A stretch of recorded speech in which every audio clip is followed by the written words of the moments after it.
Namaskar, Mabuhai.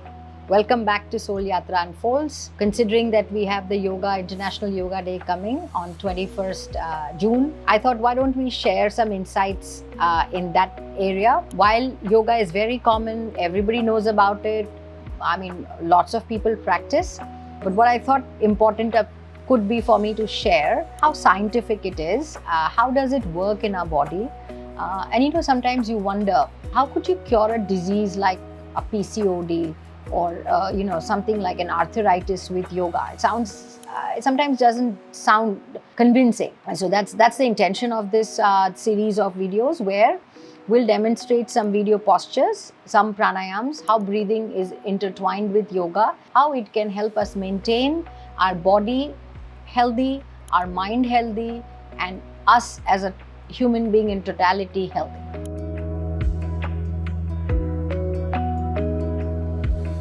Let me first share some basic insights about yoga, and then we'll move on to specific analysis of its influence on our physical body, on our etheric body, on our nervous system, and on our spiritual body. So to begin with, the word yoga comes from the root word yuj. Yuj means to unite. And what does it want us to unite with? So it means unity of my consciousness with the universal consciousness. So how do we fall into the cosmic rhythm, considering that we are a microcosm of the macrocosm, and then blend with the natural energy, the natural forces of this universe to keep us healthy, not just physically here. Even while we age, can our soul, mind remain young? And when I say young, it doesn't mean young from the sense of being youthful, but basically young in terms of being healthy. So basically it is to tell us, yoga is here to help us, that by count, we may age. By years, we may become 30, 40, 50, 60, but can our etheric body and remain young? Can our organs continue to behave as young as they behaved when we were 10, 15, 20? Purely from the fact that it will protect us from attracting any kind of diseases, any ailments, and we don't have to live on maintenance medicines from a very early age of our life. One day we all have to go, but can we go as healthy as we can? Can we remain on our two legs, walking fit and fine till we breathe the last? So here are some insights on how yoga works. First of all, to understand that, let me give you a quick introduction of how we identify a human body. When we breathe in, the air what we take in, it goes and it just doesn't go randomly and fills our lungs and goes out. This air has been planned in a manner where there is a structure, there's a design. It goes through 72,000 nadis, that means hollow air channels. Just like we've got our arteries and veins, there is a flow of air designed within. When this enters through our nostrils, they go to certain junctions from where they are released to flow in a certain pattern. This definition is called Panch Pran of our body. Panch means 5, Prana means life force. So when the air enters our body, first portion of that air is supposed to go low waist, go to our anal area, root chakra, and then circulate clockwise and supposed to only flow downside. So takes care of our lower part of the body. The portion of air above that is supposed to flow circular, which is called the Samana Vayu, which takes care of all your organs around your Manipur or solar plexus.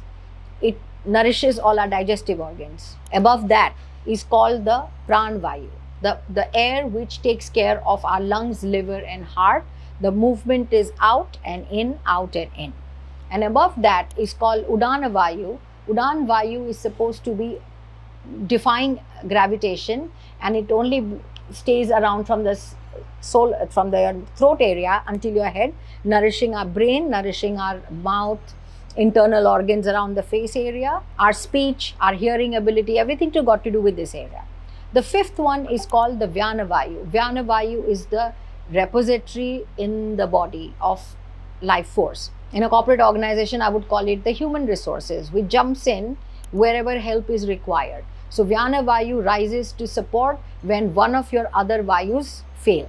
So it's a reservoir in your body. From a physical structure perspective, we say we've got 5 sheets, 5 layers. The external most is the Annamaya Kosh, the cellular body. Behind that is the Pranamaya Kosh, the energy body, where all this 72,000 nadis flow. Beyond that is called the Manomaya Kosh, the mind, where everything is coded in our mind. You know, what we see, we perceive in that mind. That mind doesn't decide good or bad, it just codes it. So the neuro-linguistic programming, what we say, happens there. After that, beyond that, when you enter, we have the intellectual body, the Vigyanmaya Kosh, which is the intelligent body, the spiritually elevated body, which if we have been able to penetrate through that, we begin to live in higher consciousness. Our ability to discern between right and wrong is very strong. And beyond that is the soul, which is enveloped with the bliss body, which we call the Anandamaya Kosh. Why did I say this? Because unlike a gym exercise, or a physical drill, a PT, physical training, where everything is focused on your external body, yoga is something where it penetrates right until your bliss body. Every inhalation, exhalation, blended with certain postures like front bend, back bend, helps it to penetrate until the innermost core of our body. So all breathing exercises fix any irregularities in our prana movement. So if your apana vayu is, for example, been going up instead of down, it causes digestion issues, it causes migraine, it causes a whole bunch of issues. Breathing with certain postures will make sure that bloating or unwanted air is released and it is regulated to the rhythm and cycle it is designed to be in. Similarly, when we are doing a physical exercise, it's addressing the muscles, the tissues, my Annamaya Kosh, the cellular body. But because if we do it in combination with breathing, it then begins to penetrate my energy body, which is the Pranamaya Kosh, which ultimately helps us to easily pave our way toward our mind, where we reach the state of meditation. So if you see, when we do yoga and pranayama, after that you're always advised to take Shavasana. Shavasana means just lie like still dead and focus on your mind. So you eventually go there. The moment you've gone there, your journey to your inward automatically happens after that. Nobody can stop you. And that's it. That is why yoga is called the union of your consciousness with the universal consciousness. It blends us into one to make us better human beings. Not just being physically healthy, but our mind, our soul, until our soul it penetrates, to help us become a good human being. So this was the historical part of it. Now let's come to normal, mere human, mortal human body. We all know how important spine is for our body. Our life is based on our physical movements, and all movements are based on nerves, and all these nerves, when they narrow down from the head, from the cranial, and they flow down, they all come down through the spinal cord. So that's how important a spinal cord is, because your entire body movement is based on the nerves flowing between that. How does the spine work? So the spine acts as the body's central axis, supporting the trunk and the body, and while that weight is transferred to the lower limbs, it continues to support us from the base of the spine. The vertebrae, the intervertebral discs and the ligaments, they all work together. And that togetherness gives us the flexibility and the resilient structure. The spinal canal actually protects the core inside of the spinal cord, as that is the vital pathway for nerves between the brain and the entire body. And the brain carries information through sensory nerves, so it carries commands, and that is how all our muscles and tissues in the body work, purely based on the commands from the brain, and which is all transmitted through these nerves within the spinal cord. Now, the spine has discs.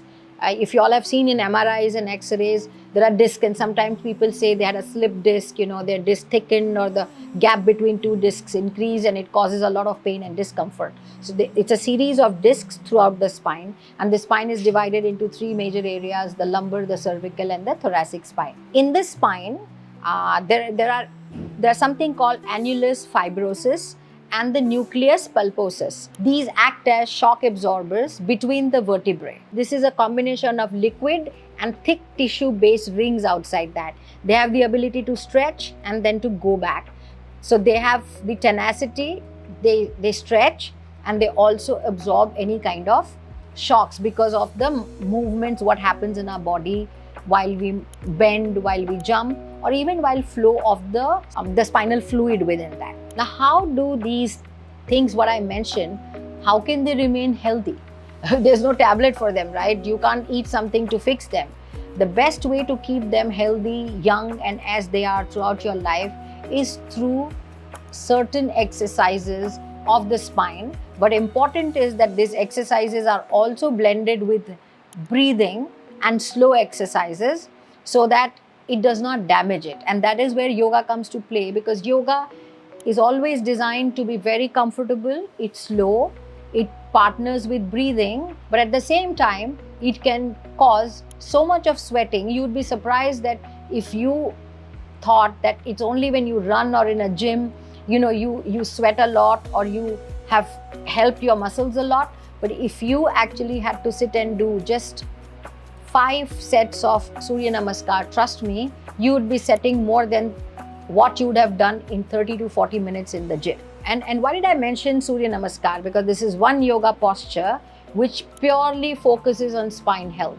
And along with spine health, it partners to focus on all the organs parallel to the spine in the body, and all our 5 pranas, what we mentioned, and all the 7 chakras, what we have in the body. So it is a complete posture. It is a posture which encompasses 12 postures, and it penetrates to this level of these shock absorbers in the spine, the vertebrae, the interspace, the disc. It actually can help all of them remain as intact as they are supposed to be. And how does that happen? Because the breathing, breathing plays such an important role. Imagine you could eat as much as you want, but if you didn't get air and you would die, right? None of your organs would survive. So likewise, you can stay without food for many days, but you can't stay without breathing. And yoga forces you to breathe in more than usual, or at least get your lung capacity to its optimum.